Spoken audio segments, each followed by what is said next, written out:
For Constance. Thank you, thank you, thank you! I smiled as Molly squeezed the air out of me. I really hope whatever she had wasn't catching, but I wasn't about to tell her not to hug me. Can't hurt the poor girl's feelings. You're welcome, I wheezed instead. She backed it off with a smile and held my hands in hers. The look of gratitude on her face was sweet and ridiculous. Both my sisters tended to act like they were performing in front of the audience at all times, but at least with Molly, there was some kind of sincerity to it. I swear you'll never have to do that again, she said. She sneezed into her hanky, releasing one of my hands and yanking my other to follow her. I allowed myself to be pulled toward her in Lily's bedroom. Originally, I had shared with Lily, but she got so frustrated by my silly science experiments, as she called them, that Molly had graciously offered to switch rooms with me. Oh, to be as sweet as Molly. Oh, I knew many people thought I was, but not just the real me. I always frustrated on edge. Molly's intentions were pure kindness. It was okay, I replied. It's been a long time since I dove. Trix was a dear. Isn't she just a darling? Asked Molly as she threw open the door to their room. Ta-da! Took a moment for me to see among the faded florals that decorated their room. Clothes were everywhere, as usual, on Lily's bed, and my eyes were always drawn to the mess. I didn't even notice the blue flat box on Molly's, until I did. Molly, you didn't, I said, releasing her hand and slowly walking toward her bed. I did! She was positively giddy and clapped her hands together like a child, and then froze and sneezed loudly. I floated toward the box. I read the words that I knew they were printed on it with a picture of the creepy little boy holding the vial. Gilbert, chemistry outfit. You got me the master chemistry set, I asked in awe, scared to open the thing. Yes! I knew you didn't want to dive, and I knew you hate being the center of attention, shy little thing. I just knew you wanted it. I mean, how could I not? You couldn't stop staring at it every time we passed the old duck store. She continued on like that, telling my own life story back to me, as it was new to me. I just placed the box back on the bed and carefully opened it. Inside were several dozens of small bottles with the bright orange labels, each detailing their contents. They were vials with strange powders, and a scale and a magnet, and with experiments to try. I felt tears welling up and turned to Molly, who was still regaining me with her tail magnificence, and grabbed her and squeezed her hard. That shut her up. Oh, she said, startled. She hugged me back. This is the best gift anyone has ever given me, I said softly. Thank you, Molly. We broke apart, and I think she could see the tears then because she was flustered and a little red. Well, as I said, I knew it was a big thing for you to do. What you did today. It's so expensive, was all I could say back. Don't think about that, she replied. I looked at her carefully. Molly, where do you get the money? She sighed and shook her head. Did someone do this for you? I asked it. Another sighed. Molly, I know how you feel about men buying me presents, but I promise I'm a big girl, and besides, I like presents, especially if they are for my sisters, she said with a soft, sweet smile of hers. Everything about her appearance was soft and gentle. A round face, soft curves of her body, curly hair that never quite stayed in place.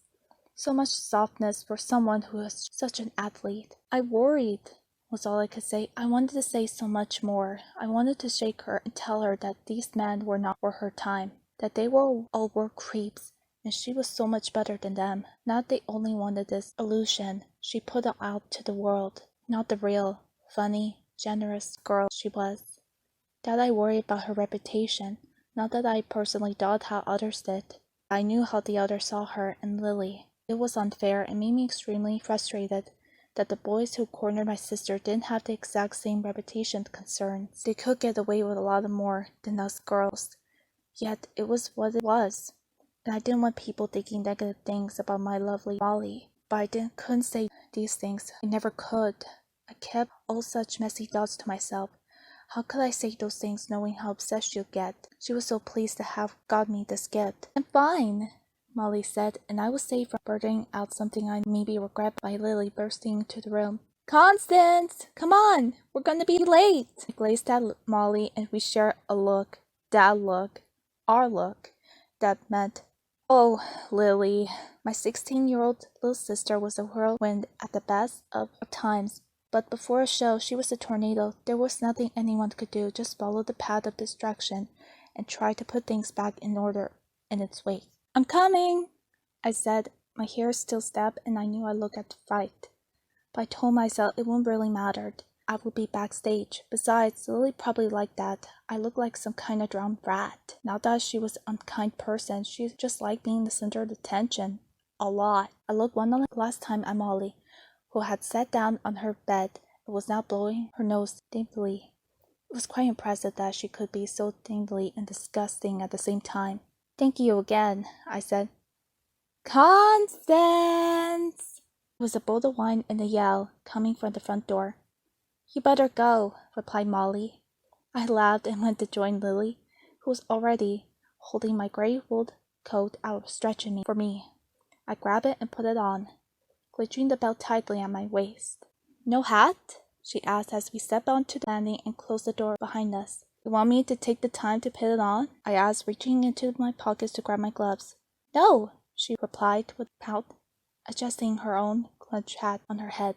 Lily had such a silly sense of propriety, even as others gave her the side eye for dancing in such revealing costumes at the show. We were met with the cold dust of wind as we stepped onto the street and turned and leapt toward the walk. Lily was walking at the pace that if she went any faster, we would be juggling. I tried my best to keep up with her, but fell behind slightly. I wanted to tell her to slow down. We weren't late. Everything was fine.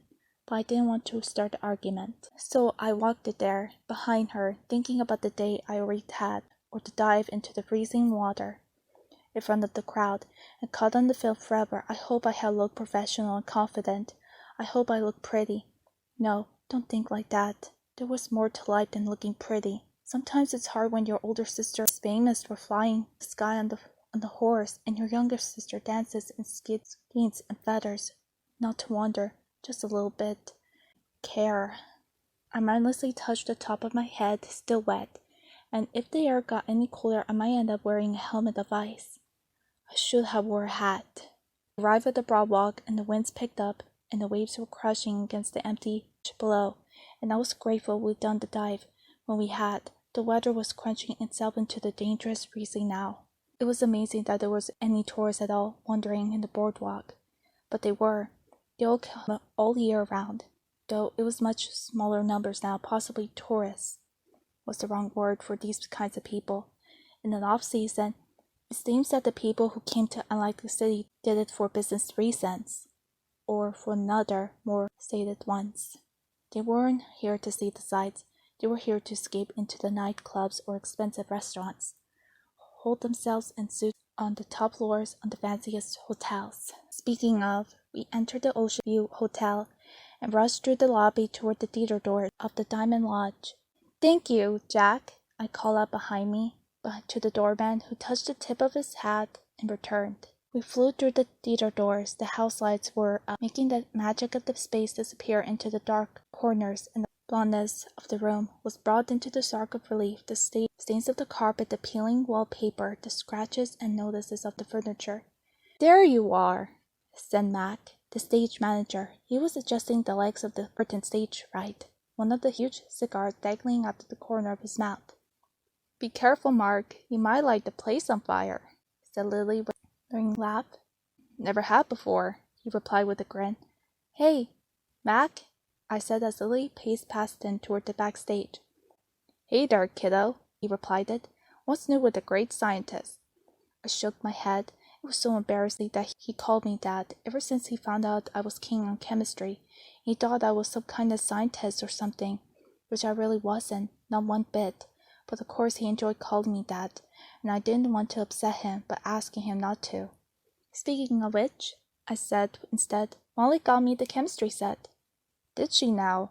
Well, isn't just such a nice thing for a sister to do. It really is. I was just thinking, maybe I could figure out some of those fog effects you were looking for, I replied, my stomach got all fluttery at the thought. Now that would be excellent. You do that and we'll pay you for the privilege. Don't you worry. Mac was always enthusiastic about everything. It was sometimes hard to tell if he was being sincere, but he was. He was just that lovely. I smiled and he looked over his shoulder and back at me again. You better get back there. It's chaos already. Really, it's just a Tuesday night show. Chaos doesn't care what day of the week it is, he replied, taking a puff of his cigarette. I didn't really understand his point, but I smiled. I quickly made my backstage rows. Rows of the mirrors framed with lights were arranged with a row of girls sitting in front of them, poking pearling at their faces, adding the color and highlights. Other girls stood pulling the stockings and throwing their strips over chairs while rushing to grab their costumes on the rack. There definitely was a chaotic energy as the girls got ready for the show. I was their dresser, assistant, whatever they needed to make sure they got on stage on cue and looked fabulous. Sometimes buttons need to be sewed on. Sometimes headpieces need more hairpins. That sort of thing. Leave it to you. Easy job when the girls were in the flustered, like they were they. Constance! Help! Abby, Nami jumped in front of me, pressing her back with my gloves still on. I did up her buttons, and she flew away back to her mirror at the moment my fingers released her. I quickly peeled off my coat and gloves and tossed them on one of the few empty chairs. When I was accosted by 3 girls talking a mile a minute and over one another, I nodded at their requests, not fully understanding them and feeling overwhelmed by the energy and panic. This was definitely turning out to be one of those days.